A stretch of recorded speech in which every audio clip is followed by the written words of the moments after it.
Details చూద్దాం. తెలంగాణలో municipal ఎన్నికల నామినేషన్ల ప్రక్రియ ముగిసింది. రాష్ట్ర వ్యాప్తంగా అభ్యర్థులు తమ నామినేషన్లను రిటర్నింగ్ అధికారుల వద్ద సమర్పించారు. శుక్రవారం సాయంత్రం 5 గంటల వరకు కార్యాలయం లోపల ఉన్న అభ్యర్థుల నామినేషన్లు అధికారులు స్వీకరించారు.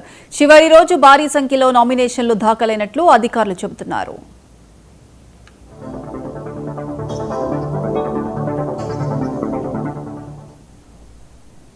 రేపు నామినేషన్లు పరిశీలన కొనసాగుతుండగా నామినేషన్ల రిజెక్ట్ అయిన అభ్యర్థులకు రాష్ట్ర ఎన్నికల సంఘానికి అపీల్ చేసుకునే అవకాశం కల్పించింది.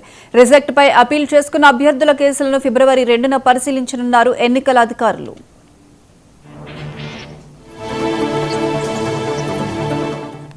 నామినేషన్ల ఉపసంహరణకు ఫిబ్రవరి 3వ తేదీ వరకు అవకాశం ఉంది. అదే రోజు సాయంత్రం తుది అభ్యర్థుల జాబితాను ప్రకటించనున్నారు. దీంతో పురపోరులో నిలిచే అభ్యర్థుల తుది జాబితా స్పష్టం రానుంది. ఫిబ్రవరి 11న తెలంగాణ మున్సిపల్ ఎన్నికల పోలింగ్, 13న కౌంటింగ్ జరగనుంది.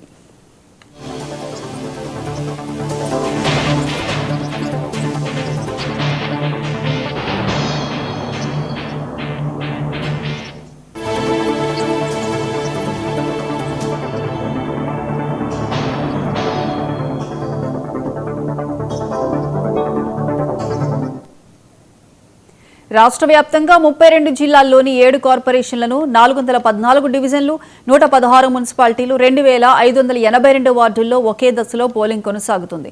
పురపాలక ఎన్నికల్లో మొత్తం 52.43 లక్షల మంది ఓటర్లు తమ ఓటు హక్కు వినియోగించుకోనున్నారు. పోలింగ్ కోసం 8203 పోలింగ్ కేంద్రాలను అధికారులు ఏర్పాట్లు చేశారు.